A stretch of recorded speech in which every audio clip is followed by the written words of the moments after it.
அடுத்த முகமா வந்து அவரோட பக்தாள்கள் சொல்லக்கூடிய விஷயமா இருந்தது. அவர் எந்த அளவுக்கு மக்கள் மேல அக்கறை கொண்டவர்னா, டைப்பருக்கு வந்து குழந்தைகள் போடுற டைப்பருக்கு வந்து 5% ஜிஎஸ்டி. குழந்தைகளுக்கு பால் பவுடர் இருக்குல்ல, அது வந்து 12% ஜிஎஸ்டி.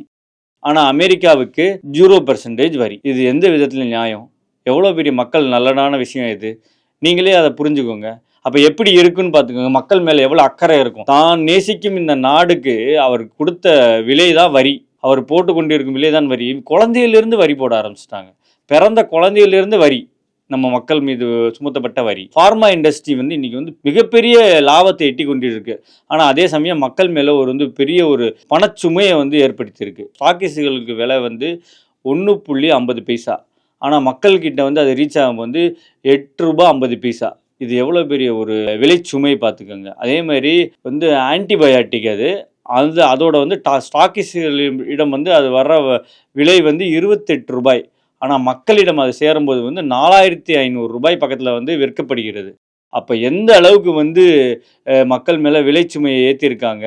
இந்த மார்க்கெட்டிங்கை பயன்படுத்தி அந்த ஃபார்மா கம்பெனிகள் எவ்வளோ லாபம் இட்டு கொண்டு இருக்கிறாங்கன்னு நம்மளே தெரிஞ்சுக்கணும். கிட்டத்தட்ட ஃபார்மால மட்டுமே 600%லேருந்து 1000% லாபம் பார்க்குறதா ஒரு தரவே இருக்கு.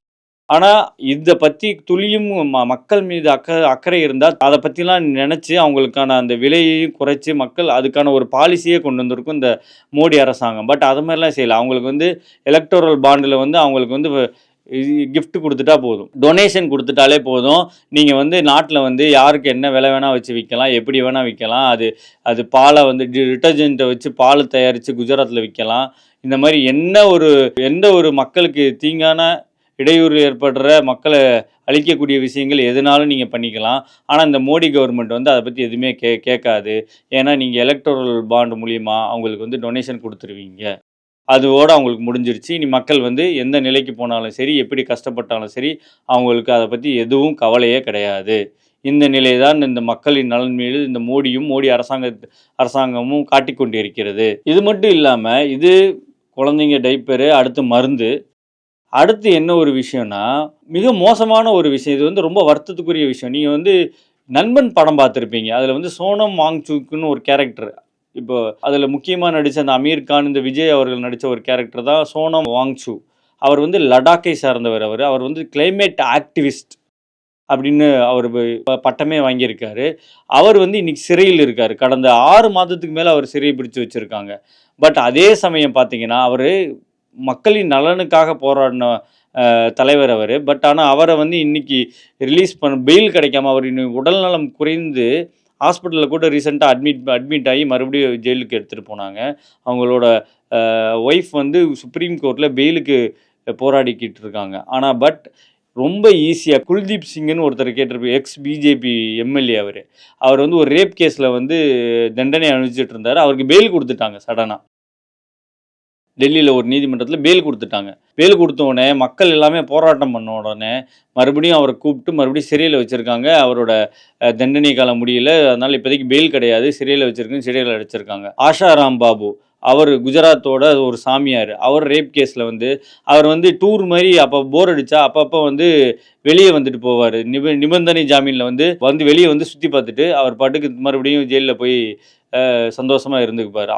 அப்படிப்பட்ட ஆட்களுக்கு, ரேபிஸ்ட்டுகளுக்கு இந்த நாட்டில் உடனே வந்து பெயில் கிடைக்கும். ஆனால் மக்களுக்காக போராடுற சோசியலிஸ்ட்டுகளுக்கும் சமூக போராளிகளுக்கும் பெயில் என்றைக்குமே கிடைக்காது. வாழ்நாள் ஃபுல்லு சிறை தான் கிடைக்கும். இதுதான் மோடியோட மக்கள் நலன். அதுக்கப்புறம் பார்த்தீங்கன்னா தேச ஒற்றுமை. எந்த அளவுக்கு ஒரு தலைவர் வந்து தேச ஒற்றுமையை பேணி காக்கணும்னு தெரியுமா? இப்போ கடந்த கிறிஸ்மஸ் டிசம்பர் மாதம் 2025 கிறிஸ்மஸ் அப்போ மோடி அவர்கள் வந்து நீங்கள் சர்ச்சில் போய் ஒரு ப்ரே பண்ண மாதிரி ஒரு வீடியோ பார்த்துருப்பீங்க. அதுக்கு பேரலாக இங்கே நடந்த விஷயங்கள் என்னாச்சு தெரியுமா? மத்திய பிரதேஷ், யூபி, ராஜஸ்தானில் என்ன நடந்தது தெரியுமா? கிறிஸ்டியன் எங்கெங்கெல்லாம் கிறிஸ்மஸ் கொண்டாடப்பட்டதோ அங்கெல்லாம் வந்து இந்த பஜ்ரங் தாள் குண்டர்களால் தாக்கப்பட்டார்கள். அங்கே போய் அழிக்கப்பட்டாங்க. அதை பற்றி வீடியோவே சர்க்குலேட் ஆச்சு. ஒருத்தெல்லாம் ராம போட்டுட்டு ஒரு ஃபாதர் வந்து பிரசங்கம் பண்ணிட்டு இருப்பாரு. அந்த ஸ்டேஜுக்கே போய் அந்த ஃபாதர் மேலே தோலை போட்டு ஜீசஸை பற்றி இதெல்லாம் ஜீசஸ்லாம் கிடையாது, எங்களோட பகவத்கீதை தான் நீ படிக்கணும் அப்படின்ற மாதிரி பகவத்கீதையிலேருந்து வசனம் சொல்லு அப்படின்ற மாதிரிலாம் ரொம்ப ஒரு மூர்க்கத்தனமாலாம் நடந்திருக்காங்க. அதே மாதிரி ஒரு மாலில் கிறிஸ்மஸோட டெக்கரேஷன் பண்ணியிருந்ததெல்லாம் உடச்சி தூக்கி எறிஞ்சவங்க குஜராத்லேயும் இது நடந்தது. உடச்சி தூக்கி எறிஞ்சிருக்காங்க. அந்த அளவுக்கு வந்து ஒரு தேச ஒற்றுமை கொண்ட கும்பல் தான் இந்த பிஜேபி, ஆர்எஸ்எஸ், சங் பரிவார் கும்பல்கள். இன்னைய தேதி வரையும் மோடி அரசாங்கத்தினால மணிப்பூர் கலவரத்தை நிறுத்தவே முடியல. கடந்த 3 ஆண்டுகளாக அது நடந்து கொண்டே இருக்கு. அந்த அளவுக்கு மக்கள் மீது அக்கறை கொண்டவர்கள் இந்த பாசிச பாஜக கும்பல்.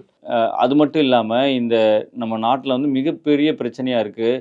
தேச ஒற்றுமையை இன்னொரு விதமாக இவங்க எப்படி தூண்டி விடுவாங்கன்னா, மாநிலங்களுக்கு இடையே சண்டை தூண்டி விடுவாங்க. அது எப்படின்னா, இப்போ பீகார் எலெக்ஷன் அப்போ மோடி வந்து என்ன ஒரு ஸ்பீச் கொடுத்துருந்தாருன்னா, தமிழ்நாட்டில் வந்து பீகார் மக்களை வந்து கொடுமை பண்ணுறாங்க, அடிக்கிறாங்க அப்படின்ற மாதிரி ஒரு விஷயம் சொல்லியிருப்பார். பட் ஆனால் உண்மை நிலவரம் என்ன தெரியுமா? பீகாரில் இருந்து ஆயிரக்கணக்கில் மக்கள் இங்கே சென்னையில் வந்து தங்கி தங்களோட கண் சிகிச்சை இலவசமாக பெற்றுக்கொண்டு போகிறாங்க. சங்கரன் நேத்ராலயான்ற ஒரு நிறுவனத்தில் இலவசமாக கண் ஆப்ரேஷன் செய்து கொண்டு போகிறாங்க. அது வந்து உண்மையான நிலவரம். அதே மாதிரி நீங்கள் வெள்ளூர் சிஎம்சி போய் பார்த்தீங்கன்னா, நிறைய வட மாநிலத்தவர், குறிப்பாக பெங்காலிஸ் வந்து நிறையா வந்து அங்கே வந்து ட்ரீட்மெண்ட் எடுத்துப்பாங்க, மெடிக்கல் ட்ரீட்மெண்ட். ஏன்னா இந்தியாவிலே சிறந்தது வந்து தமிழ்நாடு தான் மெடிக்கலில் வந்து சிறந்து விளங்குது. மெடிக்கல் ட்ரீட்மெண்ட்லேயும் சரி, மெடிக்கல் ஃபெசிலிட்டிலையும் சரி. ஸோ வட மாநிலத்திலேருந்து இங்கே வரையும் வந்து நம்மகிட்ட ட்ரீட்மெண்ட் எடுத்துகிட்டு போகிற அளவுக்கு நம்மக்கிட்ட வந்து ஃபெசிலிட்டி இருக்குது. பட் ஆனால் அவங்க வந்து அதை வந்து ரிவர்ஸாக சொல்லக்கூடிய ஆளுங்கள், அதாவது மாநிலங்களுக்கு இடையே வந்து ஒரு வெறுப்புணர்வை ஏற்படுத்தக்கூடிய அளவுக்கு பேசக்கூடியவங்க. இது வந்து மத ரீதியாக மட்டும் இல்லை, அவங்க மாநிலங்கள் ரீதியாக கூட வெறுப்பு உணர்ச்சியை தூண்டுவாங்க. இந்த மாதிரி திருப்பூரில் கூட நிறைய தடவை அட்டெம்ப்ட் பண்ணியிருக்காங்க. அதாவது வட மாநிலத்தில் தாக்கப்படுறாங்கன்னு அதுக்கு வந்து ஒரு பிஜேபி சோசியல் மீடியாவிலே கைது செய்யப்பட்டிருக்காரு. திருப்பூரில் வந்து வட மாநிலத்தவர்கள் வெட்டப்படுகிறாங்க, கொல்லப்படுகிறாங்க அப்படின்னு சொல்லிட்டு பொய்யான தரவுகளை வந்து வீடியோஸை பரப்பி வந்து ஒரு தமிழ்நாடு மேலே வந்து வெறுப்பு உணர்ச்சி தூண்டக்கூடிய வகையில் வந்து செயல்படுவாங்க இந்த பாசிச பாஜக கும்பல். இறுதியாக என்ன சொல்கிறேன்னா, மோடியோட பின்பங்கள் எல்லாமே உடஞ்சிருச்சு. இன்னைக்கு வந்து அவரோட பக்தர்கள் கூட எப்ஸ்டீன் விஷயத்துலையும் சரி, இந்த அமெரிக்கா கிட்ட அவர் வந்து சரண்டரான விஷயத்துலையும் சரி, அவர் ரொம்ப வெறுப்பாயிட்டாங்க. அவர் மீது இருந்த ஒரு மதிப்பு குறைஞ்சு போச்சுன்னு தான் சொல்லணும். இது வந்து இப்போ சடனாக மட்டும் நடக்கலை. மோடியோட போன ஆட்சியிலேருந்தே அவருக்கு வந்து அவரோட செல்வாக்கு குறைய ஆரம்பிச்சிருச்சுன்னு நிறைய பேர் சொல்லிட்டு தான் இருந்தாங்க. அதோட எதிரொலியாக தான் இவங்க எஸ்ஐஆர் இது போன்ற விஷயங்களை கொண்டு வந்து எலெக்ஷன் கமிஷன் மூலியமாக இவங்க ஆட்சியை தக்க வச்சுக்கிட்டு இருக்காங்க. பட் ஆனால் இது வந்து இன்னும் நீடிக்காது. மக்களுக்கு இன்னும் வெட்ட வெளிச்சம் ஆயிடுச்சு. இந்த தலைவனிடம் வந்து எந்த ஒரு கண்ணியமும் இல்லை, எந்த ஒரு நல்ல பண்புகளும் இல்லை அப்படின்ற அளவுக்கு இன்றைக்கி வந்து மக்களிடையே ஒரு பேச்சு எழ ஆரம்பிச்சிருச்சு. இப்போ ரீசெண்டாக வந்து ஏஐ சப்மிட்னு ஒன்று பண்ணாங்க. அதுலேயுமே ஒரு போலித்தனம் வெட்ட வெளிச்சம் ஆயிடுச்சு. ஏன்னா சைனாவிலேருந்து வந்து ஒரு ரோபோ நாயை கொண்டு வந்து வச்சு இவங்க வந்து தாங்கள் உருவாக்குனதுன்னு சொன்னதும் சரி, ஒரு வந்து தெர்மாக்கோலில் வந்து ஒரு ஏஐ ஃப்ளைன்னு சொல்லி அது வாயிலேயே அவர் வந்து எக்ஸ்பிளைன் பண்ணதும் சரி, இந்த உலக அரங்கில் இந்தியாவின் மானத்தை எந்த அளவுக்கு கப்பல் ஏற்றணுமோ அந்த அளவுக்கு ஏற்றிட்டாரு. ஸோ இதுக்கு மேலே வந்து பிஜேபி வந்து ஆட்சியில் இருக்கிறதும் சரி, ஆட்சியில் இல்லாததும் சரி ஒன்று தான். மக்கள் மனதில் அவர்கள் இல்லை என்பது நிரூபணமாயிருச்சு. ஏன்னா இன்னைக்கு பக்தால்ஸே பேச ஆரம்பிச்சிட்டாங்க. நன்றி, வணக்கம்.